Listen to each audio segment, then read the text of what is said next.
Barry Humphries was always destined for the stage. There's no doubt about it. Born in Melbourne in 1934, as the eldest of four, his childhood set the scene for a lifetime of entertainment. Every Sunday, performing cabaret shows for his family. My mother said, "We don't know where Barry came from." Barry quit his studies at Melbourne University before making the move to the UK in 1959 to pursue the arts. And for the next 70 years, Barry would go on to entertain the world with his iconic characters. No one amuses me more than I do.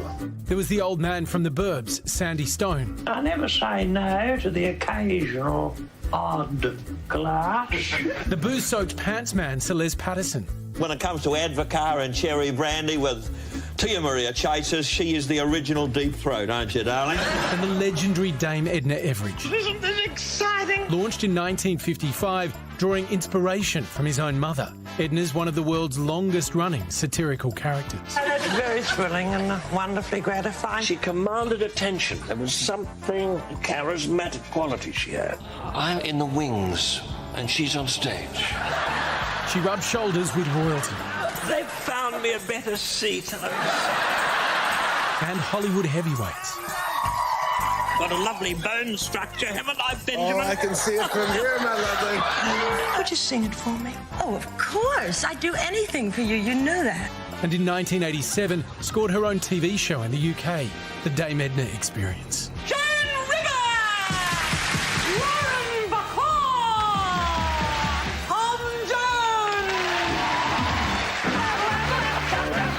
But no matter how far he roamed, Barry still called Australia home. A constant fixture in the golden era of telly. You're doing so well, Bert, you are. Thank you, David. Thank you. I think the wonderful thing about Australia is that it never changes at all.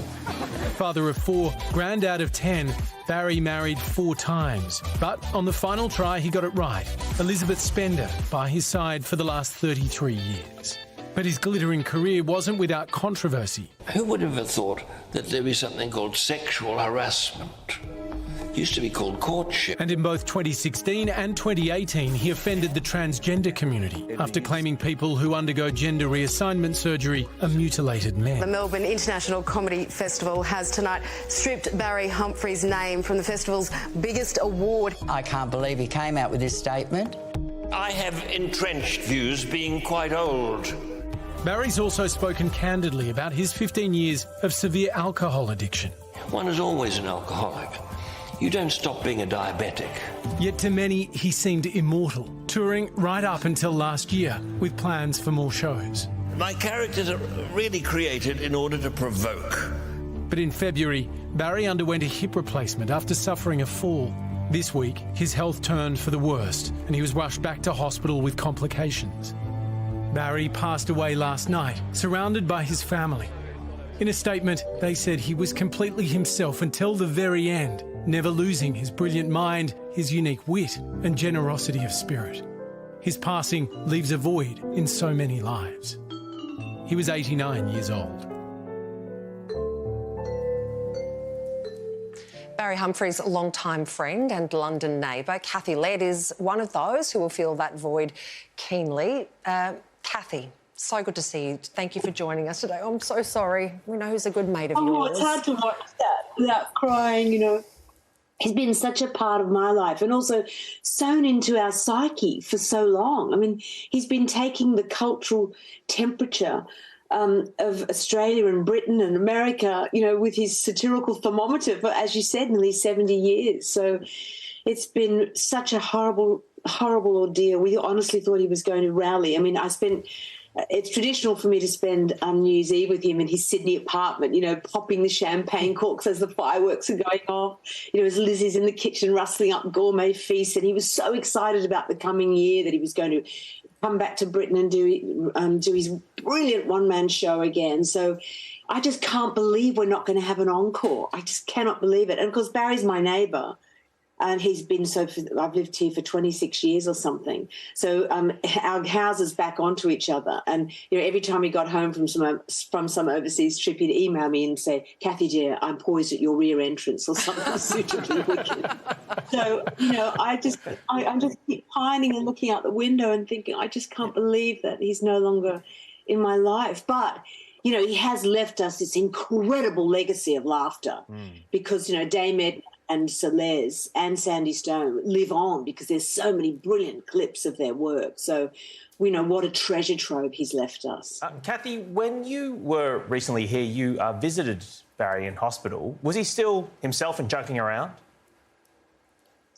Well, Barry didn't have a skerrick of self-pity. So when you'd visit him in hospital, his one concern was that you felt at ease and that he was making the nurses laugh. So, you know, the last time I saw him in hospital, he was joking about how the Grim Reaper had been walking up and down the hospital corridors with his scythe all night. You know, he said, didn't collect me this time. And he joked with the nurses saying, how many did he collect? And I said to him, yeah, well, as you're here, they probably died laughing. You know? And then he would make jokes about what the Grim Reaper was wearing and what terrible outfit he has, how it was the original hoodie. You know, he was just such a brilliant satirist always. And always went for the joke, you know. We'll never see his like again. To me, I think he's the greatest comedian since Charlie Chaplin. Try and think of someone who has been more successful, more hilarious. I mean, when you see being in hospital visiting Barry, I almost had to be hospitalised from hilarity. It was his whole position was to be hilarious. Kathy, as you mentioned, you're neighbours with him in the UK. It's almost hard to describe how big a deal he is overseas as well. I think King Charles was in touch with him within the last few days. What was it about Barry Humphries, and particularly, I think, Dame Edna, that so particularly captured the Brits? Well, Barry was so, I still can't talk about him in the past tense, was so perspicacious. He could pinprick pomposity with just a brilliantly searing, insightful line. And all of his comedy was rooted in authenticity and truth. So he was charming. I mean, his charm was more disarming than a UN peacekeeping force. And I would say that his qualities, his characteristics were quintessentially Australian. You know, he had, sense of humour drier than an AA clinic. He didn't think optimism was an eye disease, but he was also very sceptical. He had what I call chronic skepticemia. He didn't suffer from an irony deficiency. He saw irony in everything. And I think it was that incredible mixture of optimism, irony and skepticism that made him so effective and so irresistible. And also, you know, being an Australian in Britain gives you great social mobility because people can't classify you by your accent. So that also allowed him to poke fun at the upper echelons of British society, you know, without causing too much offence. And he just had that witty, laconic, wonderfully Australian style, that twinkle in his eye that was just irresistible. But, of course, Dame Edna could be very caustic. I mean, Australia is famous for our lethal creatures. You know, we've got the box jellyfish, we've got the funnel web spider, we've got the tiger snake, the tiger shark, and the Dame Edna Everidge. I mean, if you got dragged up on stage in her show, that poisonous wit could absolutely kill you. But there was also great humanity and heart in his other characters, like Sandy Stone, that very poignant character. And, of course, Celeste. Well, the brilliance of Celeste is that he could point out the whole herds of elephants in every room and get away with it because of the wicked humour. But behind the mask, I mean, the man that I knew, my Barry, was witty, warm, kind, generous, deliciously self-deprecating and incredibly intelligent. I mean, you know, Celeste would think erudite was some kind of glue, but Barry was a bibliophile. He had over 50,000 books in his collection, an art connoisseur, incredibly knowledgeable about music. So I think it was that great hinterland that made him such a brilliant comic because he had so much to draw on.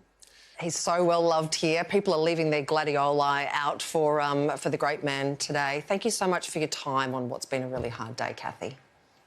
It's a hard day. I think all we can say is, you know, hooroo possum, we love you. Yeah. Thanks, Kathy.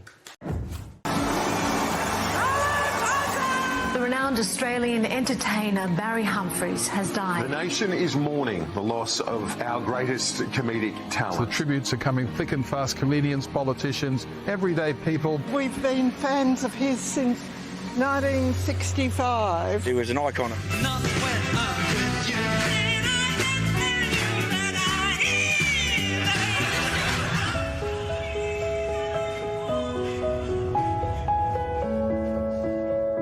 I got a soft spot for Boris. Yes. He must learn not to become, though, a caricature of himself.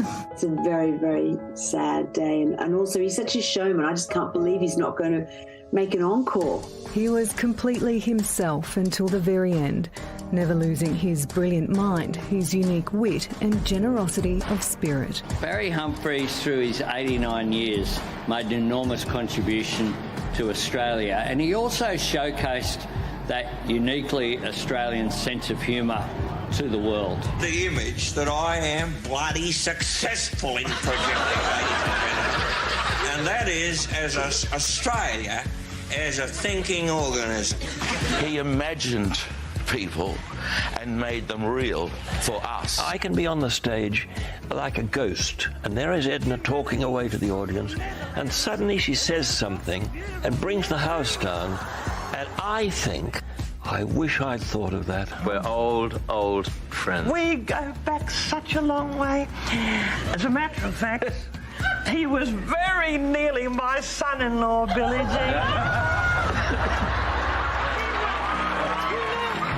King Charles III spoke to Barry Humphries on the phone shortly before Barry passed away. They've found me a better seat. My mother said, sometimes rather loudly and in dinner parties, we don't know where Barry came from. I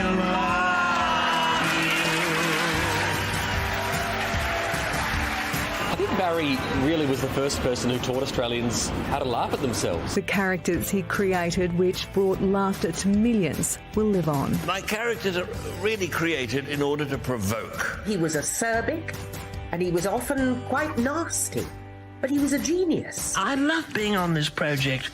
I no sooner sat down and the show was over. It's the little bit on the end that comes when you wave. But stand and tremble.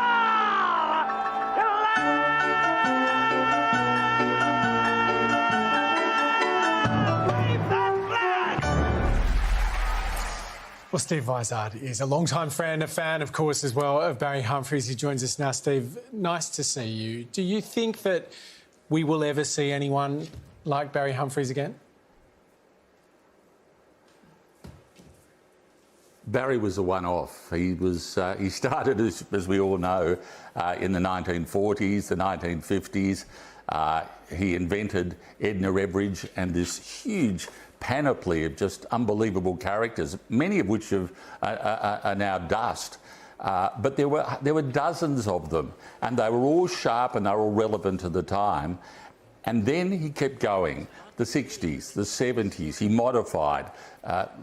Les Patterson, Barry Mackenzie Saves the World, Dame Edna moved into a damehood, and so it went for 7 decades. So the answer to your question, is there anyone we'll ever see like him again? 7 decades of provoking and needling and skewering and puncturing pomposity. No, we won't. Steve, you grew up watching Dame Edna like the rest of us. Do you think that he ever envisioned this suburban Aussie housewife would one day become a globally recognised star? No, but I think he would have loved the idea of it at the start. I mean, Dame Edna began as a character that he did on a bus when he was doing union rep theatre. The early Melbourne Theatre Company were doing an outback tour of Twelfth Night, and they would be welcomed in each town, Japarrett and Nil, by the local CWA group, and the local head of the CWA would make a speech telling the company how much they enjoyed Shakespeare. And when they got back on the bus to go to the next town, Humphries would put on a hat, a female hat, and basically do an impression of what he'd just witnessed with the local CWA head. And and they all laughed, and gradually Edna Everage, or Edna Average as she was, Edna Everage, began to incorporate other women around him, you know, arguably his own mum. His own mum was, he talks about it in his literature, was kind of a love-hate relationship. She would talk about him going down the street to get stamps when he was a young boy from the local Dutch-German woman during the war, and he would say, "Why do you talk to those continental types?" His own mum would describe people as being to COMMON. And all of these phrases, but basically all of this attitude, gradually seeped into Edna Everage. I mean, she was a grotesque caricature, but she was this weird thing. She was grounded in the minutiae of Australian life, but she became this huge, grotesque, almost Frankensteinian type figure. And who would have thought that she'd moved from being a housewife to a dame? She was the ultimate arrivist, the ultimate social climber. And that's what Humphries was trying to laugh at. Steve, I think we all know that Barry Humphries liked to dance on the line of what was appropriate and what was not. And obviously, as time went on, he ended up on the wrong side of that on occasion. Do you think he particularly cared? Do you think he actually revelled in that? It wasn't as time went on, although it became more noticeable and discernible. I think it was like that from the very outset. He saw his role as a Dadaist artist, an artist who kind of wants to provoke, create mayhem, become a trickster, create chaos. He saw his role as being that from the outset. So when he was at school at Melbourne Grammar, we all know the stories. He'd turn his back on the football and knit behind the goals. He was provocative then. He was provocative when he went to uni and had a Dada art exhibition and entered an art sculpture which consisted of boots filled with custard, which he called Puss in Boots. That's when he was. That's when he was 20. He was provocative when his characters took on the establishment. When they took on the trade union movement with a character called Lance Boyle, the ultimate trade union leader who was always on freebies in Hong Kong with his research assistant. His life was provocative. That he overstepped the mark was entirely his intention, and he managed to couple that with mass audience applause and adulation, and that was his feat, being provocative on the one hand and being loved and applauded and having people wave gladioli at the end of his show, in some sort of apotheosis at the end of his show at the other. That was his genius. Steve, we really appreciate you reflecting on your memories of Barry Humphries tonight. Thank you so much.